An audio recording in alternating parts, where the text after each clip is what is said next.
On today's video, I want to do something a little different. I'm going to be reacting to a podcast episode that had a section of the internet up in arms, and that I also found myself having some really strong, visceral reactions to.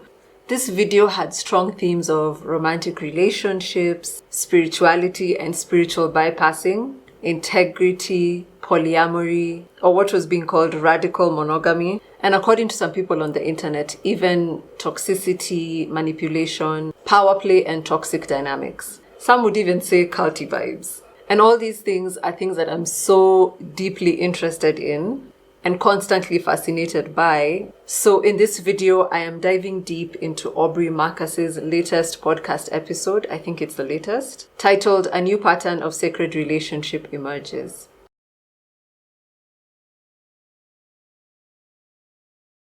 So just to keep myself on track, I have my notes here with me. So if you ever see my eyes go down there, just know that that's what I'm reading, because there was so much that I was feeling as I was watching this that I had to just take it all down so that as I did this video, I'd be able to keep track on everything, because I really do feel like I'd want to present this in the most fair and balanced way that I possibly can. Now, before I begin, I would like to offer some disclaimers. I don't know these people. I don't know the ins and outs of their relationship.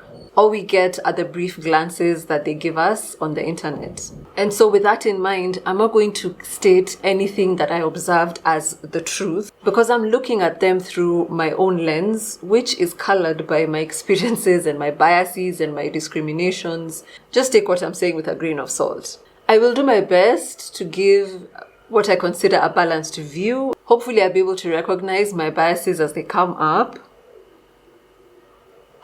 But I'm human, so I hope you'll understand. I'm also coming at this reaction from different perspectives, because a lot has shifted for me in the past maybe few years, I would say. But there was a time I was heavily invested in the new age spiritual world.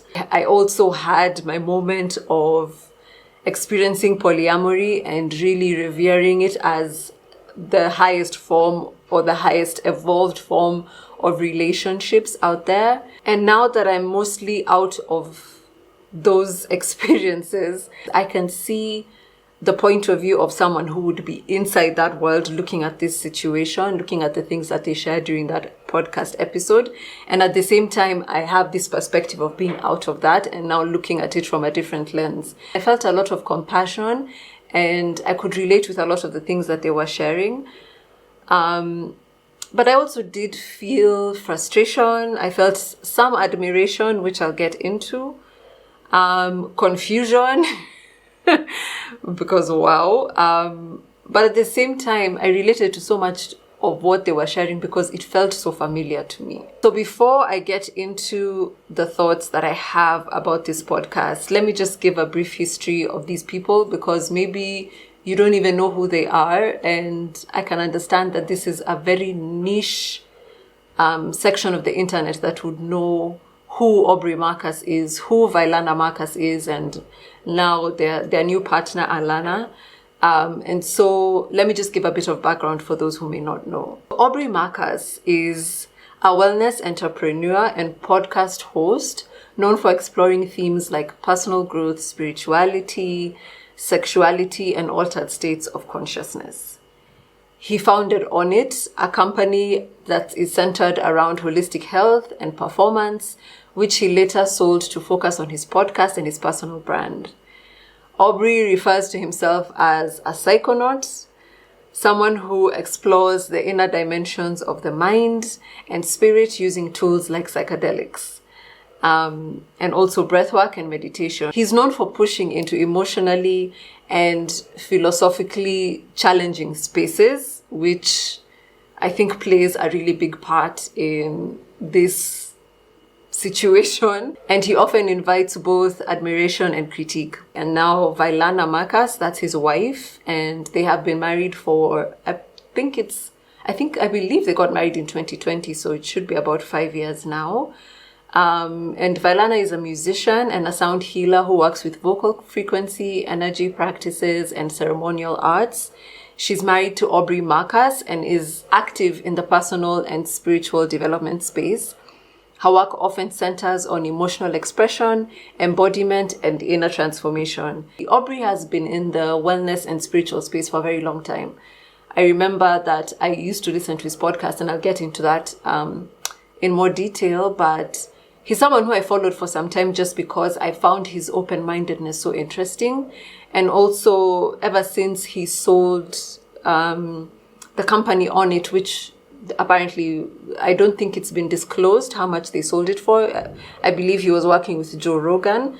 And first of all, Aubrey comes from, I would say, a pretty good background. Like, I think people talk about him being like a trust fund baby. I'm not sure. That one I can't confirm, but I've heard that he comes from a pretty stable or wealthy background, and then had this company that ended up being pretty successful that he was able to sell for a really good amount of money. I believe hundreds of millions is what I heard. Ever since he sold his company, I believe that now they do things like life coaching, they do some events, retreats that are all based in spirituality, wellness. I know that he has this program called Fit for Service that does retreats. I don't know how many times a year. It's not cheap. I actually had looked into what it would cost for like the virtual events, and it's quite something. But so him and Vylana, ever since they got married, have really partnered when it comes to Fit for Service. And even if you look on their Instagram profiles, you'll be able to see they share a lot of content about that program. And there are people who've said that it gives culty vibes. I think it's just like the new age spirituality world. Honestly, I don't find it culty in any way. I think it's just, there's a way that people in that world speak and behave, and it's just like smack, like that is right up the alley of new age spirituality. And then now we'll talk about Alana Beal, who is the new member of this relationship. So Alana she's in a relationship with Aubrey while he is married to Vylana. And this obviously adds complexity to the conversation that they had on this recent podcast episode. And she has chosen to speak publicly about her side of the story, openly sharing what it's like to love someone who is married, but now in a non-traditional arrangement, which I contest, but I'll also get into that. And so Alana, from what I can tell, and she shares a bit of this in the podcast episode, I do believe she's about 28 years old. Aubrey, I need to confirm his age. Actually, let me just check that because I can. Aubrey Marcus age. So Aubrey's 44 years old. I know that Vylana is 37 and Alana is 28 years old. And so from what I listened to the podcast and I checked out her Instagram profile, Alana used to be a model, and she has those model radiant looks. And I think she's also a poet. I'm not certain what else I do know that she's also gotten involved in Fit for Service with Aubrey and Vylana and that whole community that they have, because I saw some pictures of that. So that's basically what she does. We don't know too much about her because she wasn't really, as much as she's been a model, I don't think she didn't have a very big platform up until this point, and she wasn't very well known. And so we just have very limited information about her. I do know that, and this is listening to the podcast, she's from Hawaii, just like Vylana is. And I find it very interesting that their names are so similar. And also that Alana is basically like A for Aubrey, Lana for Vylana. It's just something weird that I noticed. That's basically a very very brief background of who these people are. A few years ago, I was really getting into the self-development world. And this was when podcasts were really becoming a big thing. I started listening to Aubrey. I think I just found him as I was looking through, because I was listening to Lewis Howes, I was listening to Tom Bilyeu, and all these people. I can't remember any other names. So I think in that realm, because in a way Aubrey kind of plays in that realm, but then he's also a bit fringe because of the spiritual and the psychedelic and all these other stuff. But I'm also woo-woo in that way, so it did actually fit. It fit my needs because, you know, mindset, spirituality, those are things that I'm very, very, very passionate about, very interested in. When he started to share about his relationships, and before he was in a relationship with Vylana, he had another relationship with a lady called Whitney. I don't know her second name, I forget. But they were together for a very long time. I think it was like 8 or 7 years or something like that. And they were in a polyamorous relationship. And I had mentioned at the beginning of this video that I also had embarked on a journey in polyamory. So when he would talk about polyamory, I was really interested because these were things that I was experiencing.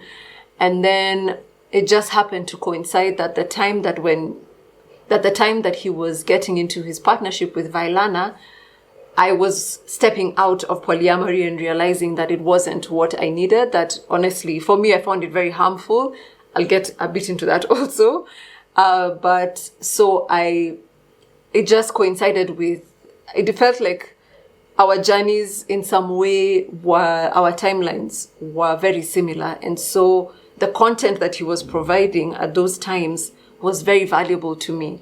For those who may not know what polyamory means having more than one loving, committed relationship at the same time. It literally means many loves. So poly, that's many, and then amory, which the root word is like amor, which, you know, means love.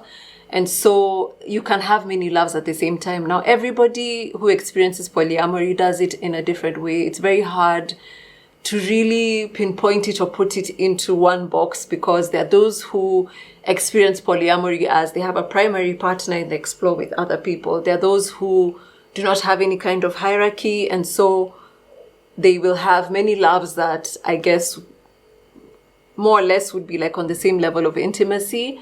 There was a term that I had once, which was sologamy, which is people who value their own relationship with themselves and then can have different partners, but not really like at any level of commitment. The difference with polyamory when it comes to other relationship dynamics is that it's built on honesty, because you actually share with people, hey, I am not committed to just one person. It's a very open dynamic where everybody who's participating knows what's up.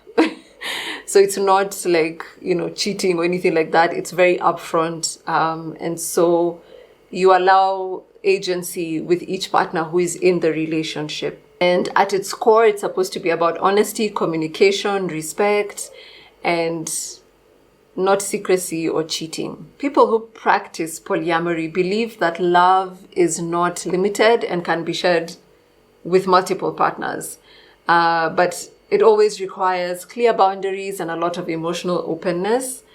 I feel like that's what polyamory is supposed to be. But to be honest, observing what I observed when I was experiencing it and connecting with people who are also polyamorous, that's not always the case. In fact, there's still a lot of stuff that happens when it comes to polyamory connections, polyamorous connections, and I'll just leave it at that, because I have a lot of criticisms when it comes to polyamory, and I will be addressing some of that in this video. As much as it's supposed to be rooted in integrity, I have found that it's not necessarily the truth. And in the New Age spiritual community, polyamory has sort of been put up as this gold standard because it's supposed to be like the evolved way of loving. You know, we don't hold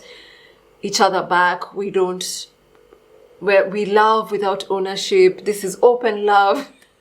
You know, we allow each other to experience. Everybody just manages themselves, and, you know, don't try and limit your partner. And there's just this whole, it's such it's like the holy grail is what it's presented as. And it was presented as that when I was experiencing it, and I was a big proponent for it because it just felt like this is how people should love. Like, just go and spread this goodness that you have inside of yourself without limitation, because even God is love. So of course you should be love and loving everybody that you possibly can. So there's just like this way that people in the New Age community talk about it, that to me now, being on the other side of it, and it's easy, hindsight is 2020, but I just want to go and hold my past, I just want to go and hold my past self and just be like, girl, let me hold your hands when I tell you this. This is ridiculous. Because no shade to anyone. And I think for people, to be honest, I have not seen a successful polyamorous relationship. Let me just say that. I'm sure there are those that exist. But I just have never seen it. It always ends up being a really painful experience for the people involved. And there's a feeling that pain that people feel when they're involved in a polyamorous relationship is actually good pain. Like, this is pain that you should be facing because it's bringing up your patterns and it's showing you the places in yourself that haven't healed. And so this is good pain. Look at it, face it. And I can see how that could be beneficial, because that's a wonderful thing about triggers, is that they can show us our unhealed parts. But I also think that pain can be a signal that something is not okay. And when it comes to the polyamorous community, I just kind of want people to just be like honest, because how much of the pain is your patterns coming up versus how much of the pain is showing you that this is actually not a healthy way to love. I'm just putting that out there, and I don't judge people, because how can I judge when I was so involved and touting it like it was the best thing? So I say that with love, but truthfully. And again, we'll get more. I keep saying this, but I promise we'll get more into this as I share my specific thoughts about what I had in this podcast episode. So back to, sorry, that was a bit of a tangent. When it comes to polyamory, there's this concept of compersion. And I'm not saying compassion in a funny way for those who don't know. There's actually a word that is named compersion. And it basically is like the opposite of jealousy. It's the feeling of joy and, I guess, excitement for your partner as they experience other people. And so when you're able to hold that compersion, I'm sorry, this is my bias showing up. But yeah, when you're able to hold the compersion for your partner as they sleep with other people, then this shows you that you have transcended your limited humanness and you're able to access a different state of consciousness, and that you have evolved spiritually. You're not walking on earth with mere mortals anymore. No. Your heart is open and you're loving like the divine being that you are. Bias.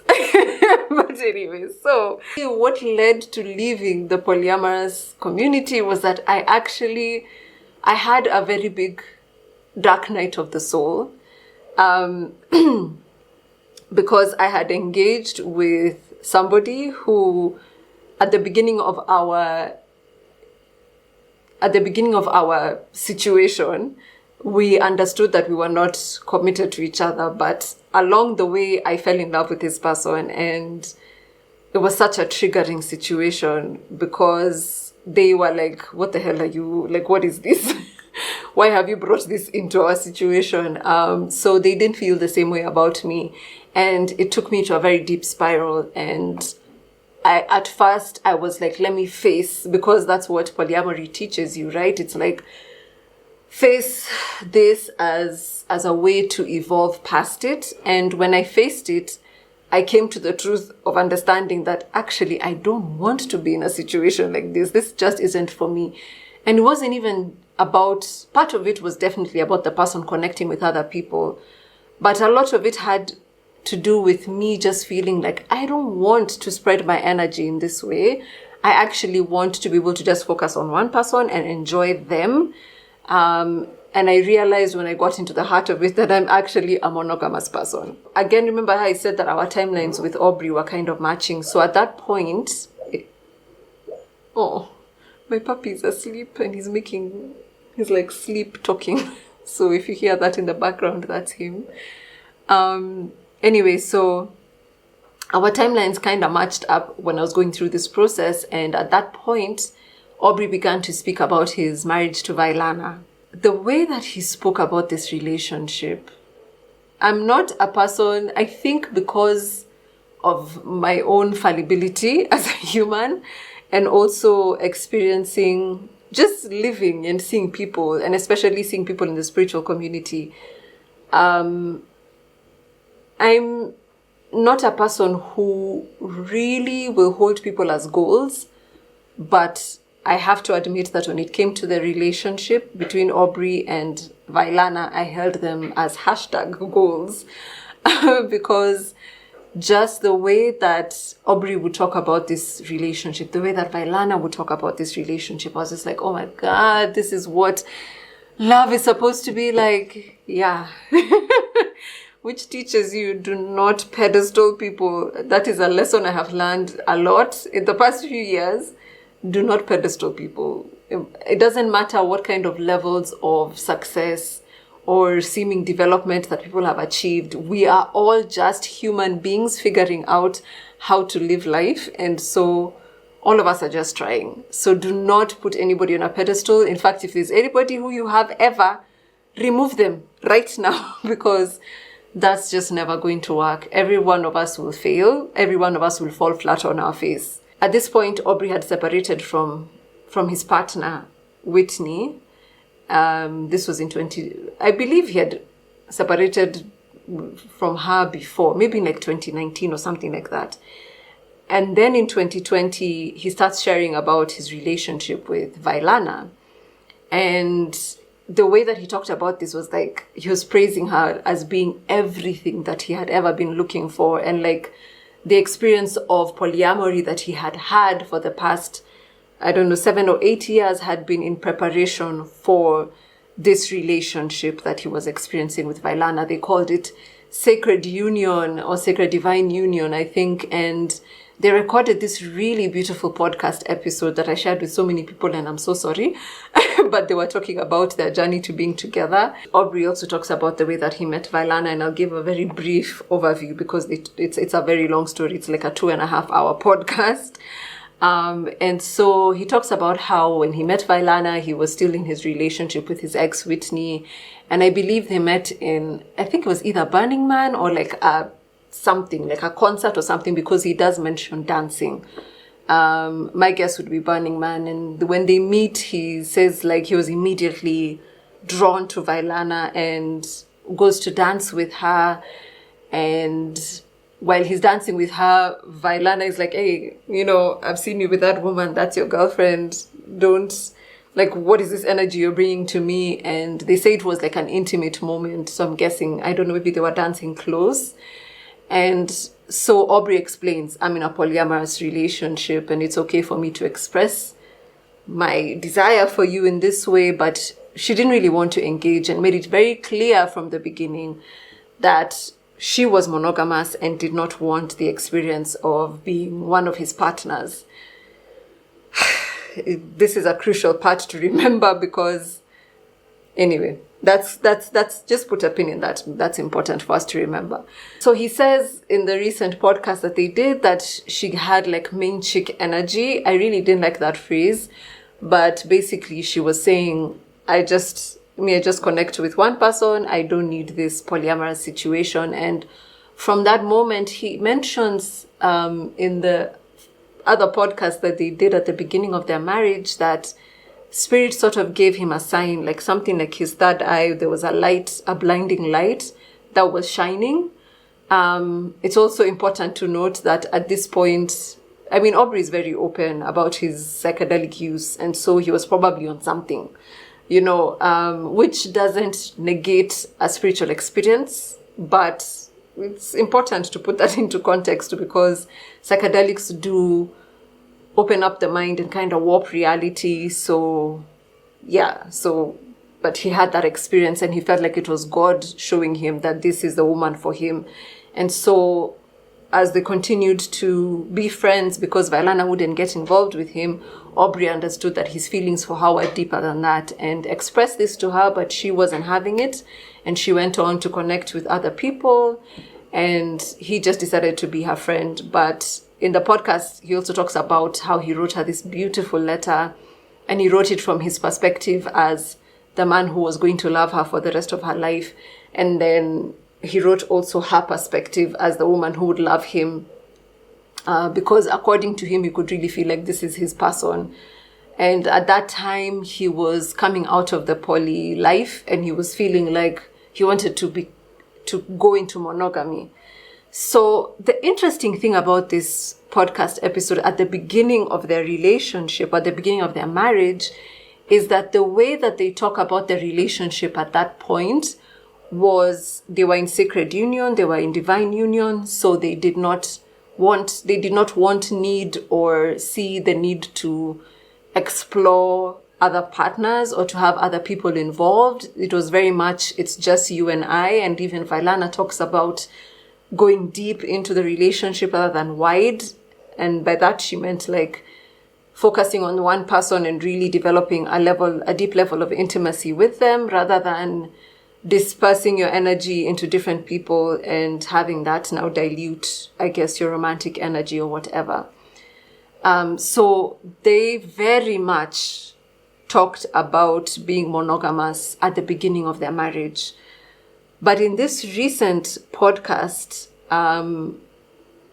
the interesting thing was that the way they talked about it was that they were monogamish. I found that very fascinating because that's not what they portrayed. And listen, people don't need to give us all the information about the ins and outs of their relationship. You know, some things do need to stay private. I feel like we overshare. And this is coming from a former oversharer. But I do feel like some aspects of a relationship can remain private, but there's a feeling of, especially if you're carrying this as the gold standard again, which they very much did. And I feel like Vylana and Aubrey have a way of doing this where it's like every iteration of their relationship or everything that they are experiencing in that moment, they are going to present it as like the highest evolved version of everything. If I'm making sense, it's like, now we have achieved evolution. Now we have achieved. So I feel like this is a repeated pattern of theirs. But then the fact that now they refer to that time as monogamish, and by that they mean that as much as they had this primary marriage, that they were completely committed to each other, sexually they were experiencing other people.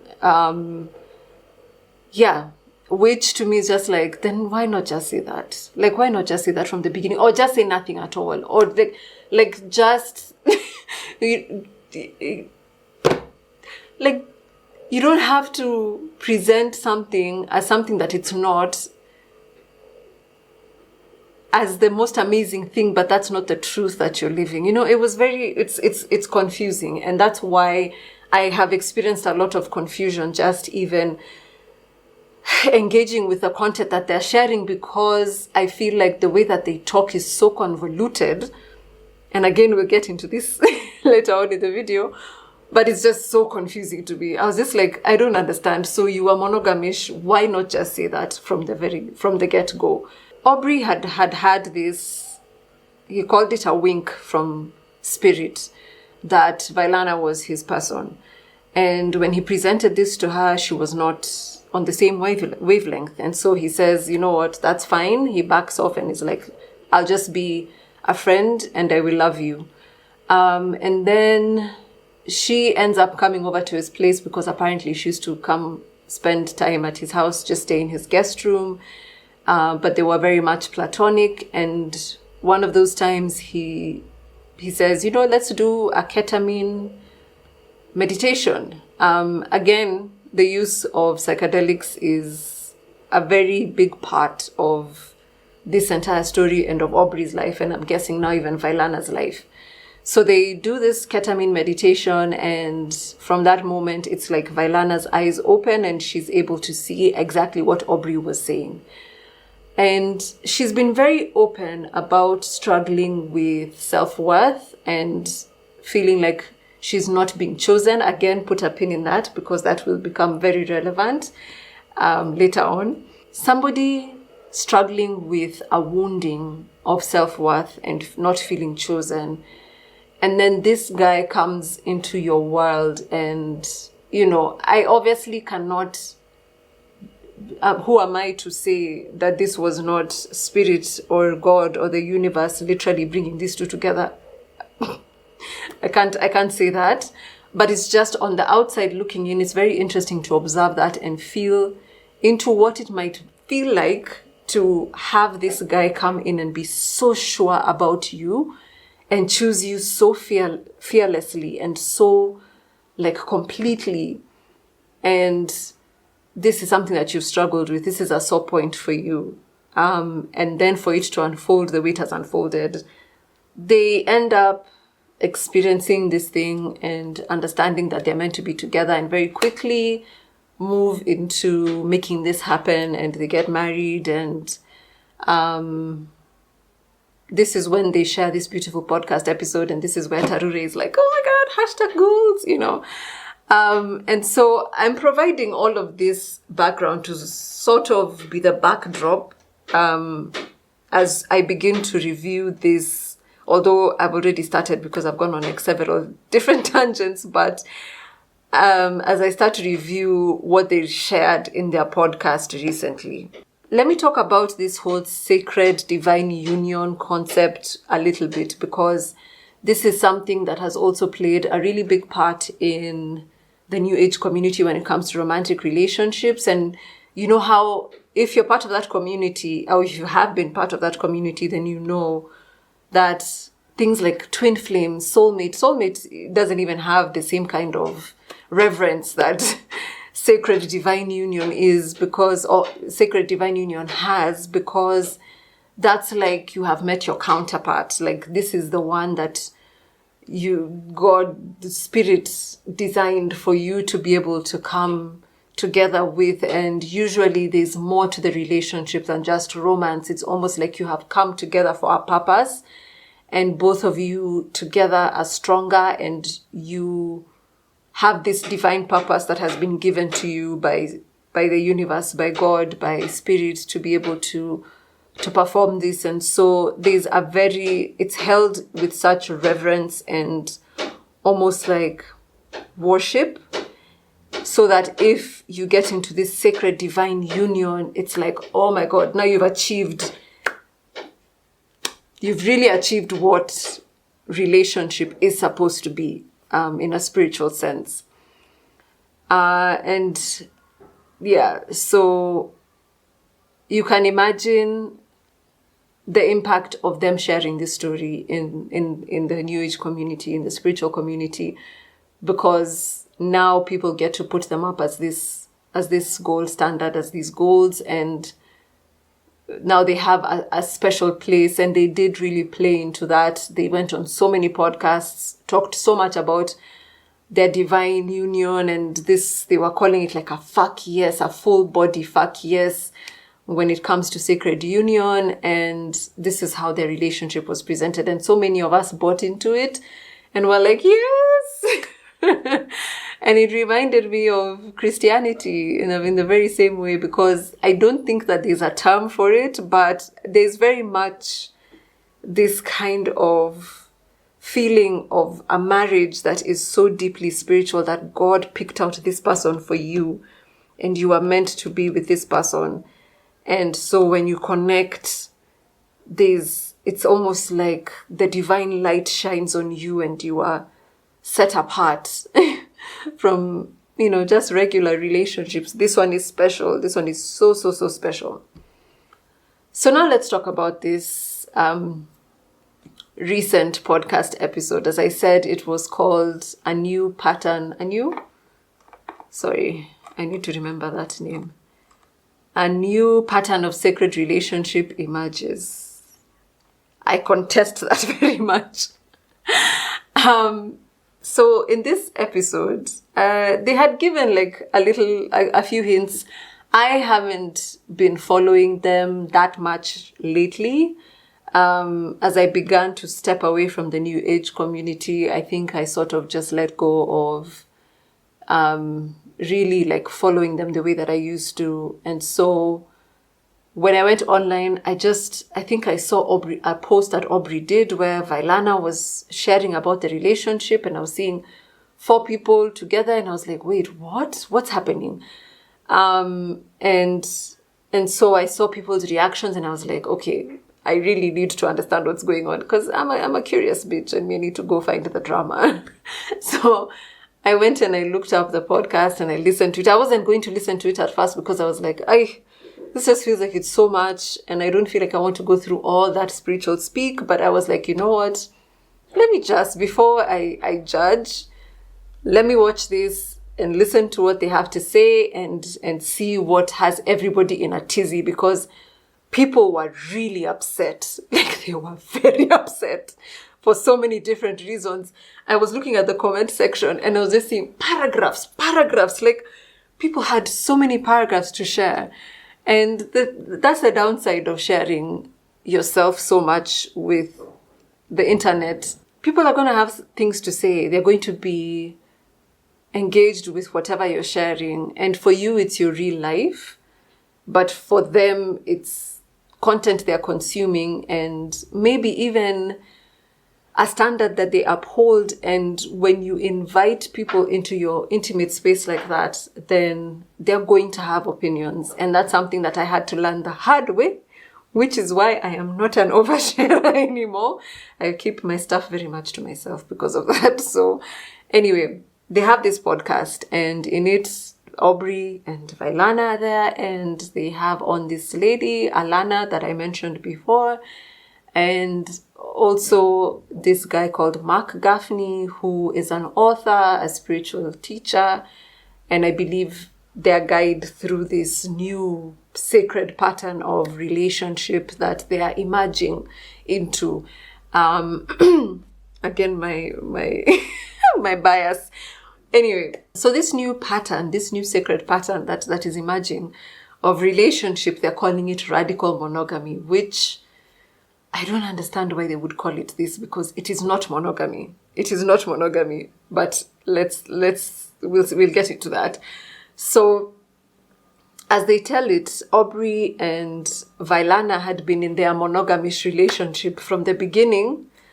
And so they had been experiencing people. There's a podcast episode that they did together that I can't find, Aubrey and Vylana, where they talked about experiencing a different, like this was maybe like 2023, I believe. And they talked about opening up their marriage and including other women. I don't think they were men at this point. But I do know that they would experience people together. That's what it sounded like. I've looked for that podcast episode. I can't find it. I don't know if they removed it. I don't know what happened. But people still had a very strong reaction to that, but it wasn't as big as this one. And I think maybe that's why. I don't know if it was taken down. I don't know what happened. So they had apparently been experiencing people for a while, and they were in Miami, and Aubrey gets this message from Spirit to go on this dating app called Raya, which is basically a dating app for rich people. That's how people describe it. And so he goes on the app after Spirit tells him to, and swipes the first person. Second person it lands on is Alana, and he just feels like this is the one. So he sends her a message and he's like, hey, this is going to sound woo-woo and very weird, but Spirit told me to message you. And she was like, woo-woo is where I live. And so they connected and they met up, him, Vylana and Alana, and apparently really hit it off from the beginning. Very quickly, they end up doing a medicine ceremony that Aubrey calls the God Bomb. Now, as I was doing research to do this video, I heard people say that this particular God bomb ceremony is something that they have talked about before, and apparently it's still drugs. Like it's drugs. Pretty much. And so I don't know, it's like they do something, because the way they described it was like Vylana, I don't know, I think she sings and does her sound healing, and I don't know what Aubrey does, and they mentioned a table, so I'm guessing there's stuff that they do. I don't know. They said that they want to release it to the public eventually, but again, drugs are very central to the experiences that these people tend to have. As they do this ceremony, they say that they experienced Alana's soul and it was so pure. That's a thing that both of them say, and that's I can't explain. I've been trying to explain the feeling that I get when I hear them talk like that. I can't put a word to it. I just know that I get like a shiver down my spine. It's a very weird, and then I feel like, oh, and I think the closest thing that I can use to describe it is like a Kikuyu term, which is Didi. And that Didi is like, you just feel like it's I don't know, it's... So every time they talk about Alana's purity, there's just something that doesn't sit right with me. The three of them are really connecting, and Aubrey said it took him a very long time, or took them a very long time to even experience each other physically and intimately, because they were just like, oh my God, she's so pure. I don't know. I think it feels kind of... And this again could just... this could just really be my biases, to be honest. But I just feel like when people describe other people as pure, especially in a context like that, it feels kind of predatory to me. And I'm not saying that these two are predators. That's not what I'm saying. I'm just saying that the feeling that I get is weird. And I can't explain it. It's just a weird... No, I don't like it. Anyway, so they decide to spend more time with Alana. And at this point, Aubrey is really discovering that this connection that he has with her is deeper than he thought. Because I think I deduced that initially they just felt like this is someone we're going to connect with, and then, we connect with for a time and we move on to the next, I guess, as they had been doing. But then for him, he's like, no, this feels different. And so they invite her on this trip that they're going to in Egypt. And all of them get together to go for this. And I think it was like a group. Because again, as I did research, I had to go to their social media profiles and look. And I know that it wasn't just them. It feels like there are other people who are involved in that trip. So now, as they're on this trip to Egypt and everybody's having a good time, they end up at the temple of Isis, where Aubrey gets a message from Spirit again. And the message is that he has to impregnate both Vylana and Alana. He has to have children with both of them. And according to him, his heart dropped because this isn't the situation that they had agreed to when him and Vylana were coming together. They were monogamish, but there was a clear understanding that we are the primary people to each other. And this parenthood that we want to experience, and they've even talked about how they want to have kids, that this is ours and we're not looking for that outside of our relationship. So it's like he kind of already knew that this was going to bring an issue. But because he says that Vylana is so attuned to him, she notices and she's like, tell me. And eventually he tells her that this is the message he received. And she doesn't take it well. She gets really upset, understandably so. And also for her, now remember the things that I told you to put a pin in. So remember that one of the things that Vylana had said was that self-worth was always an issue for her, and that she had felt like the pattern of not being chosen in her life has been repeating. And so this felt like once again, just when she feels like she's safe in something comes out of left field and knocks her off her feet. And now she has to deal with the fact that not only is Alana a part of this monogamish situation, but she's actually essentially going to be, I guess, a second partner for Aubrey, maybe like a second wife. And now there's permanency to this situation, which was not what they had agreed on before. And then, so this throws the relationship into turmoil, and they end up sharing this information with Alana, who also shares that apparently she had also been told by some of her friends, I believe 2 friends had told her, even without knowing the situation with Aubrey, that she was going to have kids with Aubrey. So a lot of messages were being received and shared between the 3 of them.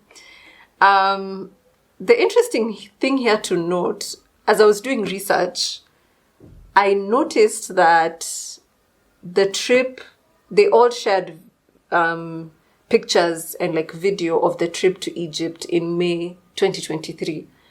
And in April 2023, Aubrey was on the Diary of a CEO podcast talking about coming out of polyamory and being in monogamy, and how that changed his life.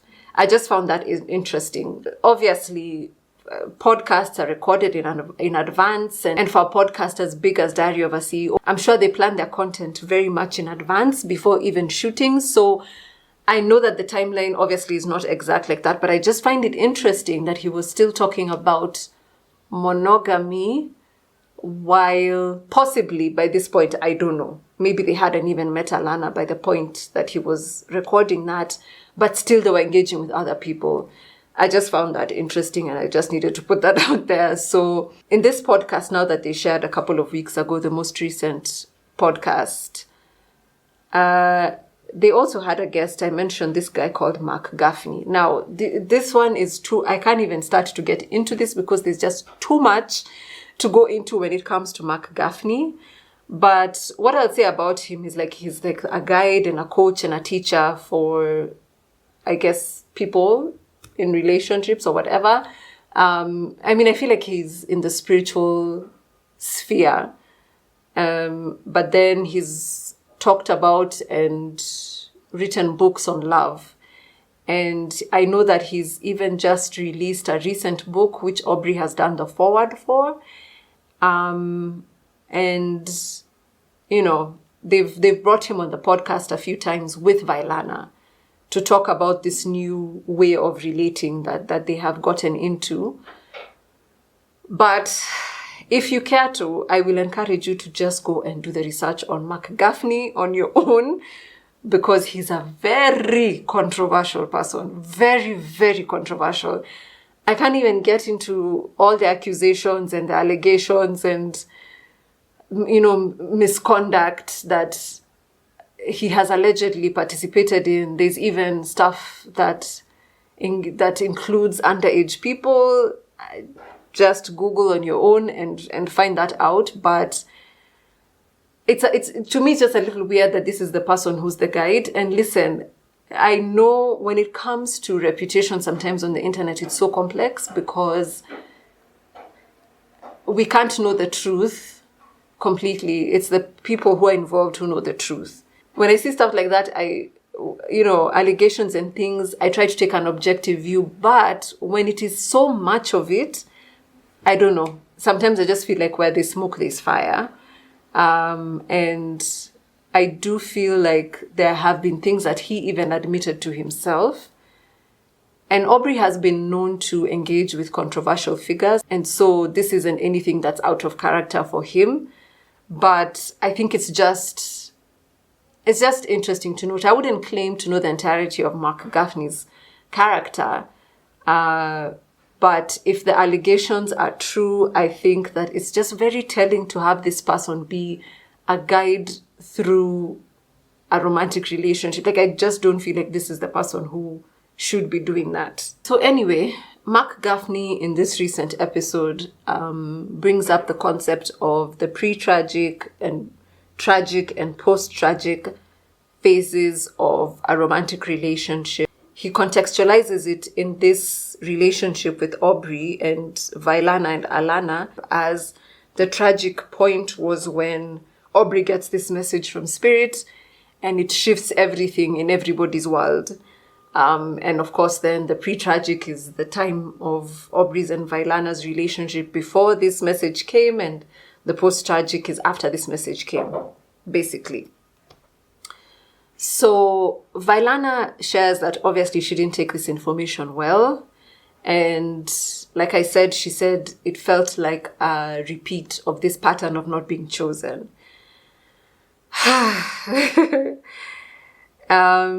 And she also said that as she was trying to grapple with this, she did spend 3 months away from, like, in separation from Aubrey, and he continued to see Alana at this point, and even praises Alana because he says that she didn't try to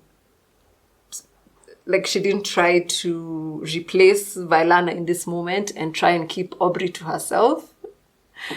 And when I heard that, again, I had a reaction because I'm human, but I was just like, that just sounds a bit arrogant to me.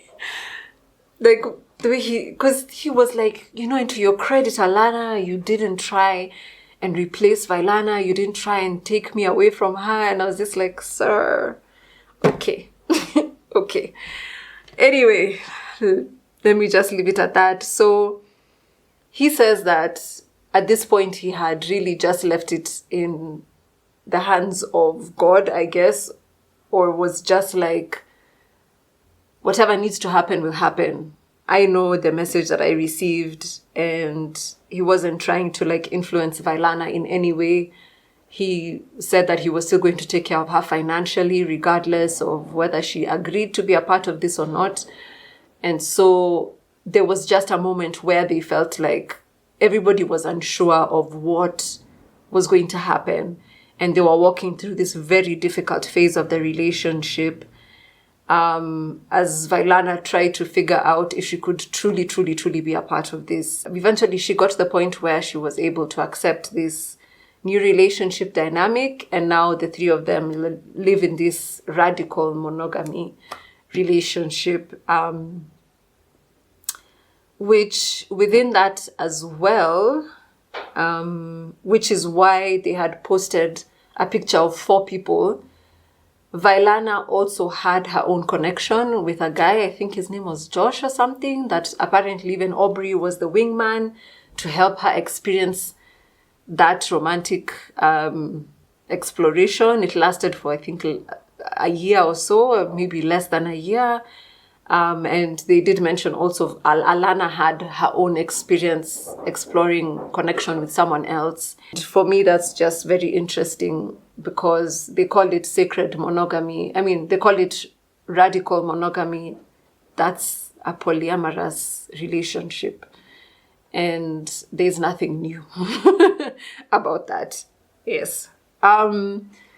So I don't know that Aubrey is exploring connections with others, and maybe that's why they're calling it a new dynamic or a new pattern, because I think he is with these 2 people. He hasn't mentioned anybody else, and maybe that's different for him, and that's why they're calling it a new pattern of relationship. But I said that I disagree with that very much so, and I will get into that shortly. I'm really just about to get into it. Now that I've done the recap of everything that they shared, because yeah, that's basically it. They did talk about having kids, and he said that when he's fertile, because apparently he's been dealing with low testosterone, so now when he's fertile, they will be able to have children. He will have kids with both of them. So now let me get into my reactions. So, although I feel like I've already been sharing that here and there, but all kinds of feelings, all the feelings. I think, let me start with my positive reactions. I really appreciate seeing people be able to share authentically. I may not always agree with what people are sharing, but there's something that's so brave about someone being able to stand up and be like, this is me, that I have always just appreciated that about people. It's not always easy, and especially in the face of a lot of opinions, a lot of criticism. I think there's something to be said about being that brave. There's also something to say, this is not that positive, but there's also something to say about people who do this as a way to get validation, because we also have to recognize that the internet can give the opportunity for someone who needs external validation to receive it from people. And sometimes it doesn't matter if they're saying something if they're receiving positive feedback or negative feedback, that there's people who just thrive over that attention. And so I will put that like in brackets, that there's a possibility that could be what is happening. But I genuinely feel like these are three well-meaning people. I don't think that they are sinister. I don't think that there's evil things happening here. I don't think that there's malintent. I think Aubrey is someone, from what I've observed following him through the years, he's someone who likes to push the boundaries. He says so himself. People have said this about him as well. He's just someone who likes to really, really push the boundaries. And I guess test himself, test life, get the most out of life. And I also recognize that sometimes when you have achieved a level of success and you have achieved everything you set out to do, maybe there's a part of you that's like, ugh, I just want to keep pushing, like, so that I can feel like there's something that I'm still working for, So it could be possible, but I really truly believe that at the core of their beings, these are good people, and they're people who strive to do good things. And so as much as I have a lot of judgment and criticism that I will admit to when it comes to what they've shared, I can also recognize that. And I also appreciate the value of choice. These are three consenting adults. At this point, Alana is young in terms of, like, if you look at it in relation to these two, but she's also not that young. 28 is someone who has a fully formed brain and can make their own decisions. Can people still be manipulated? Of course, but they have decided to be in this relationship together. And so that is their choice, and they get to make that choice. But they also get to receive our feedback because they brought the choice to us. So now I can share my thoughts on the things that I found very concerning. I found very many things concerning about that whole situation, but I'll only share a few because I also don't want this to be super, super long.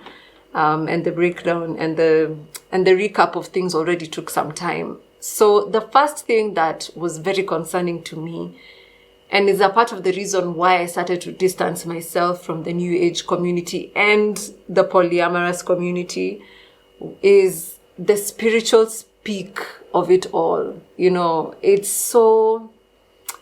There's just a way that people speak when they're part of that community, and everything is so spiritualized.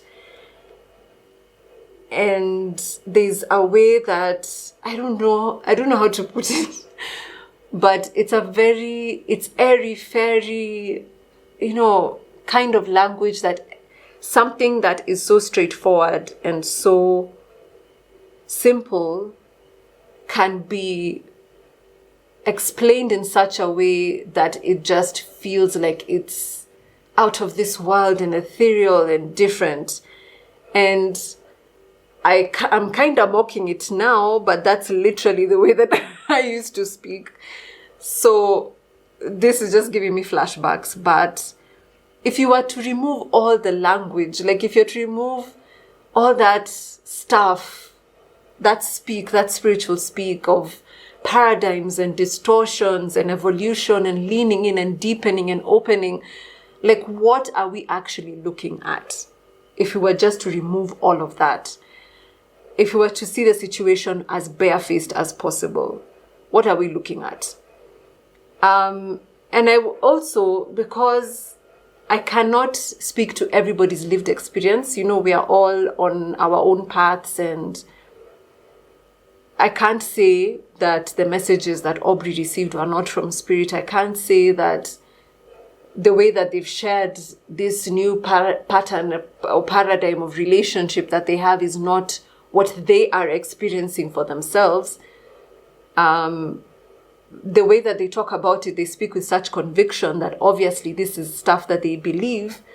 So it actually may feel to them like they have evolved into this new way of relating that is actually a more evolved and a more conscious way that people should aspire to, although they're very adamant when they say that we are not doing this as a promotion of this lifestyle. But then at the same time, the way they talk about it, they are promoting it. They're promoting it in the way that they say that it's this evolved way of being, you know. And coming from an African background and just looking at that situation, to be honest, and hearing them call it a new pattern was sort of just like, I mean, really? Really, guys? This is the way that so many cultures have lived. Like, this isn't anything new. I'm sorry. It's not anything new. If we remove the spiritual speak, this is a situation of polygamy or polyamory. Simple as that. Let's just actually call a spade a spade. It is still practiced today. So many communities have this pattern or this paradigm or this dynamic of multiple wives. Like, it's something that is all over the world, in the Middle East, in Africa, like, it's everywhere. It's everywhere. This isn't anything new. This isn't anything new, and it's not groundbreaking. People have been doing this, and people are doing this. Hell, even in the States, they still have these situations with the Mormons. And I mean, there's so many people, their sister wives. Like, this is something that is so prevalent that it is not necessary to dress it up in this fancy, flowery language just so that it can feel like it's so deeply spiritual, when what it is maybe you just fell in love with two women. I mean, Nick Cannon is right there. So what are we saying? What is this? What is this spiritual speak? I was just watching it and I was just like, you people have taken a lot of time and a lot of effort and a lot of resources to just be in a polygamous stroke polyamorous relationship. Like, it isn't that deep, to be honest. I've read a lot of reactions. I've watched also some reaction videos, and I feel like a lot of people would have just valued or respected what they shared more if they just said, Aubrey wants to experience more than one person, and it was just brought as that, rather than taking us through this whole roller coaster of things. But again, maybe it is exactly as they say it is, and they really feel like this is an evolved way of being. But really, the second thing that I found very concerning is Vylana as the sacrificial lamb in all of this. So I will preface this by saying she's a grown-ass woman. She's made it very clear and spoken very openly about the fact that this is something that she has chosen to be a part of. And that's fine. I think that is true. She has agency. She has power. She had left. She had separated from Aubrey and she came back. And so we can respect that this is her choice. But I also cannot ignore the obvious pain that Vylana has been in. And I remember the podcast episode that I mentioned before, where I can't seem to find it. She still talked about the pain of having other women be part of their dynamic. And Vylana has talked about her pain a lot. So when I look at this situation, she from the very beginning had said that she was a monogamous person. And then it just feels like things shifted in such a way that she found herself still being in a polyamorous relationship. Now people can evolve and change their preferences. That's obviously something that happens all the time. And it's something that we need to be able to recognize and allow for. If you look at it from a different perspective, what does this look like? If a guy meets a girl when she's monogamous and he's polyamorous and she says, I'm not going to be with you because I'm monogamous, and he turns monogamous, marries her, says that he still wants to experience other people, and they end up in this situation where they open it up a bit and then finds his way back to being polygamous stroke polyamorous. Like, I feel like that's too sinister of because that's a lot of manipulation that I'm bringing with this perspective. But sometimes I think we can even do things unconsciously, subconsciously. It just feels weird to me that when they met, she was clear that she's monogamous and has, through being in relationship with him, has slowly found her way into a polyamorous marriage. There's something about this story that feels a little like the frog that's in water getting cooked and doesn't realize it until it's too late, because the cooking has been happening very slowly. The water has been warming up. And, when I think about that story, the frog enters the water and it's cool and it's nice and it's like, okay, I kind of like this vibe, and the water starts getting warm and he's like, but that's also a nice vibe. I like the way this water is warming up. And I feel like there was so much that was shifting very slowly in this relationship with Aubrey that has brought Vylana to a point where she's living the life that he probably wanted to experience with her in that moment, if you get what I mean, at the moment that they met. It's strange to me because it feels like Vylana has had to give up a lot to be in this marriage. Again, she chose, and so this, she gets to do what she wants to do. Like, this is her life. But to present this, when she talks about it, you see that she really feels like the pain that she has experienced in getting to this point of allowing or being part of a relationship where she's not the only person. She talks about it like it's, again, remember how I was saying about polyamorous people and how they tend to hold this as like evolution, like this pain is evolution, which is confusing to me because, like I said, yes, some pain is evolution, but some pain is also, maybe I'm not supposed to be a part of this. And in the podcast, when she's talking about hearing that Alana was going to have Aubrey's children, she still cries even in this podcast, and you can see, literally, you look at her and you're like, this woman is in pain. So I don't know about that, because maybe this is all for her good. Maybe this is for her to face the wounds that she had, and this is going to evolve her into something magnificent. Or maybe this is just a repeat of the same pattern that she's gotten herself into subconsciously, because that's also a thing. They talk about sacrifice in that podcast episode, and they're like, everybody has had to sacrifice. Okay, everybody has had to sacrifice. I'm curious to know what Aubrey's sacrifice is, to be honest, because it's very clear what Vylana has sacrificed. She sacrificed an agreement of a relationship that she had. She sacrificed the vision of the kind of relationship that she had wanted. She has sacrificed what feels like her peace, her stability, her safety. Even though she says this has opened her to a different level of safety. Okay, fine. Alana walked into this kind of already knowing that these two were already a thing. So she did talk about her sacrifice in terms of she still wakes up by herself a lot of times. And so that can be a sacrifice that she's making. So I can concede that maybe there are some sacrifices that Alana is making. What are the sacrifices that Aubrey is making? I don't mean that with judgment. I just would genuinely want to see, because I feel like Vylana is really having to put aside a lot of things to be able to be okay in this relationship. And that just didn't sit right with me. Because for me, I'm just like, I don't know, maybe he should have just found someone polyamorous to have this marriage with, but I don't know.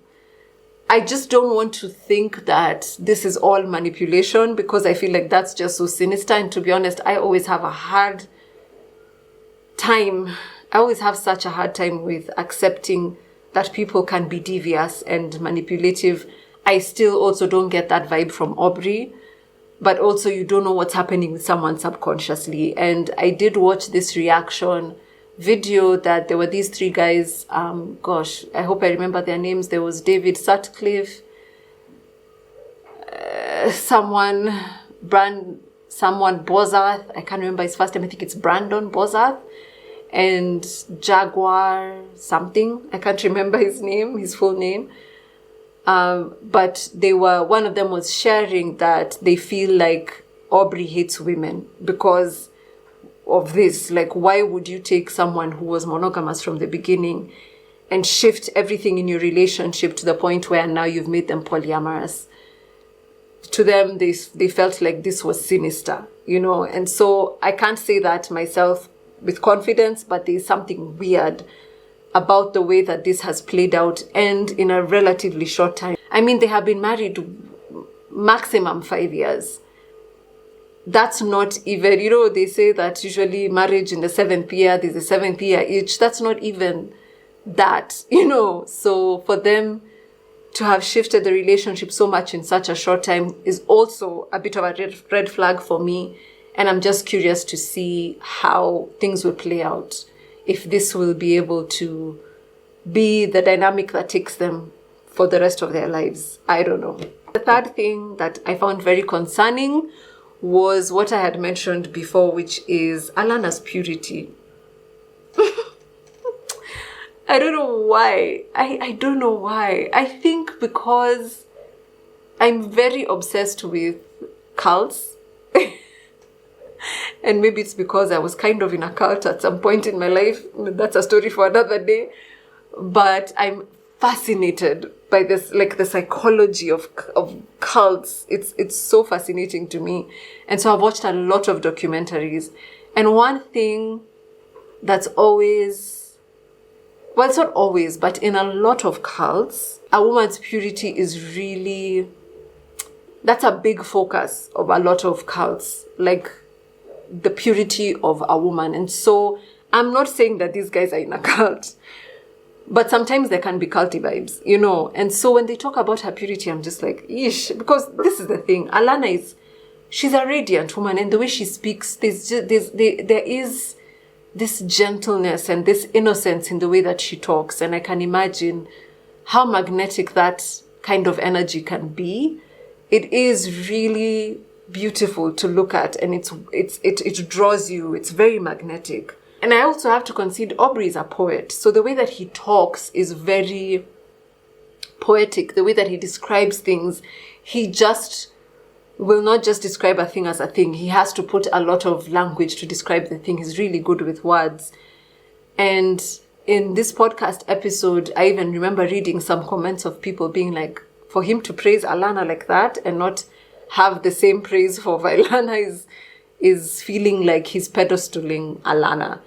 And because he would talk about Vylana in a very similar way, but in this episode, he focuses that energy on Alana. And it could also be that he's doing this as a protection, because he's obviously aware of the reaction that's going to come. And so maybe he was doing this as a way to sort of affirm this in her, so that the audience could see it and maybe also she could feel it, like the admiration that he has for her. When they did that whole God bomb ceremony, Vylana said that when she felt Alana's soul, she was like, oh my God, this is so pure. And she was like, when I grow up, I want to be you.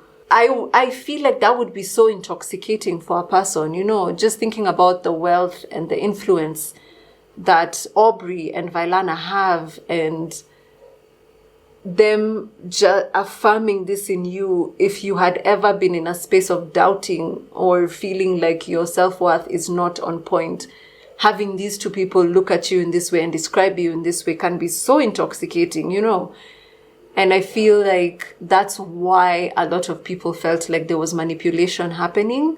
So when Alana was speaking, and this could be the way that she spoke even before she connected with Aubrey and Vylana, because again, a lot of people in the New Age spiritual realm tend to speak in a particular way, but she sounds like Vylana. And it's not just in her vocabulary, it was even in her cadence, sometimes her tone. And I remember because I was doing things in the house when I was listening to this podcast, sometimes I couldn't tell if it was Vylana or Alana talking. And sometimes there are people who don't have a strong sense of self. And so what happens is they sort of absorb and mirror the behavior and mannerisms of the people that either they admire or the people that they spend time with. So there's a way that Vylana would talk. I mean, you see, there's a way that Alana would talk and she'd be like, the distortions and this container and feeling myself open and deepening into, and that is so the way Vylana speaks that it was creepy to me. I was like, this is very strange. Again, could be the way that she spoke because I don't know. I am curious to see how Alana will be when she's in her mid-30s. And there's a very specific reason why I say that. First of all, I'm still woo-woo. So in astrology terms or in the astrology realm, and maybe there are people who are even rolling their eyes now that I'm talking about astrology, but when you go through your Saturn return, which tends to be between 29 and 30, the effects you can still feel until about 31, but there's a maturing. That age between 29 and 30 is it tends to be a very challenging time, and there are certain things that you will experience, and this also depends on where Saturn is. So let me describe what a Saturn return is. So basically, when you hear a return, it's where the planet was when you were born, it's returning to that point. And that's why for your birthday, that's your solar return, because the sun goes around there. The earth goes around the sun. It takes a year.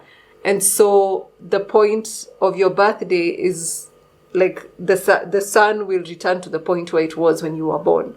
So that's why it's called the solar return. So there is the Saturn return, which takes about 29 and a half years. And Saturn is the planet of restriction, boundaries. People call it the father planet because it's discipline. When Saturn is engaging with you, it's putting you in line. It's like a panel beating. So anything that is not in alignment is streamlined. And it can be a very challenging process, especially if you're not conscious, if you're not already understanding what your weaknesses are. And then it also depends what house Saturn is in and what sign it is in. That is too much to go into right now. But typically 29, 30 people will experience challenges that will bring them into a space of maturing because you face the areas of your life that are not in alignment. And so after that, there's something that shifts in your 30s. Your 30s are wonderful. I had the best decade of my life in my 30s. Okay, towards the end was a little rough, but it was really, I loved my 30s. And I'm 40 now. I feel like the 30s are just such a significant time as a woman because you really begin to go into the core of who you are. There's a lot of, it's not necessarily questioning because the 20s you question a lot, but the 30s, it's you're cementing, it's your values become clear to you, you begin to understand what matters to you in life. And that only gets stronger in your 40s, by the way, but that's a story for another day. So I'm curious, as Alana moves into her mid-30s, whether this relationship will truly be as fulfilling as it is right now. Especially because I'm sure there must be some kind of rose-colored glasses with the lifestyle that this opens you up to. And you can imagine the access of being with people who have millions and millions and millions of dollars. Because Aubrey does have a level of status in the spiritual community, in the wellness community. So your status is elevated so quickly in a way that you didn't even have to put in, it wasn't you building that up. It's sort of these doors have just opened for you and suddenly you have all this access to everything. So I'm just curious about whether that will still be the case when she's in her mid to late 30s. And I am going to be watching. because I'm a nosy bitch. And so I will keep watching. What I do appreciate about Aubrey is he engages with the criticism that he receives and takes it in. Whether he takes that into himself really and reflects on it, I don't know. Whether he needs to, I also don't know, because they're living their life, Maybe this doesn't matter. The fact that it has triggered us so much, that's us to deal with the triggers that we feel. In a way, I'm hoping that they prove us wrong as naysayers of this relationship and end up having a wonderful, beautiful, polygamous marriage for the rest of their lives, and they're happy and thriving, and they have kids, and those kids are happy and thriving.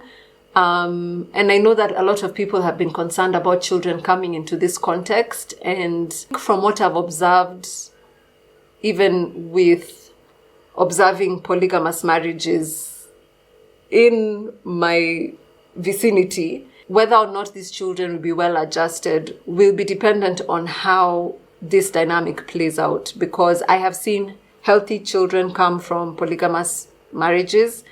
I have seen very unhealthy children come from polygamous marriages. I don't necessarily think it's the best kind of relationship, but that's my own perspective. And so I can't say that kids would not be happy in this situation.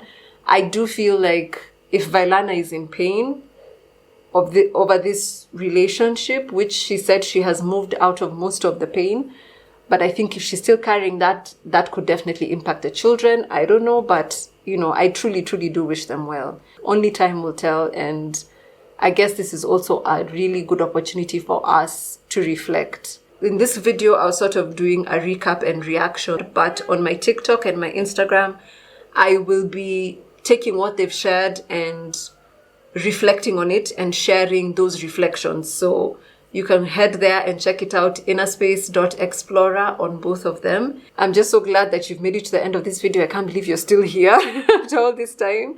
If you've made it to this point, I just want to appreciate you so much. Thank you for watching me yap. And I hope that this has provided something, entertainment, something interesting. It could, maybe background noise as you do something.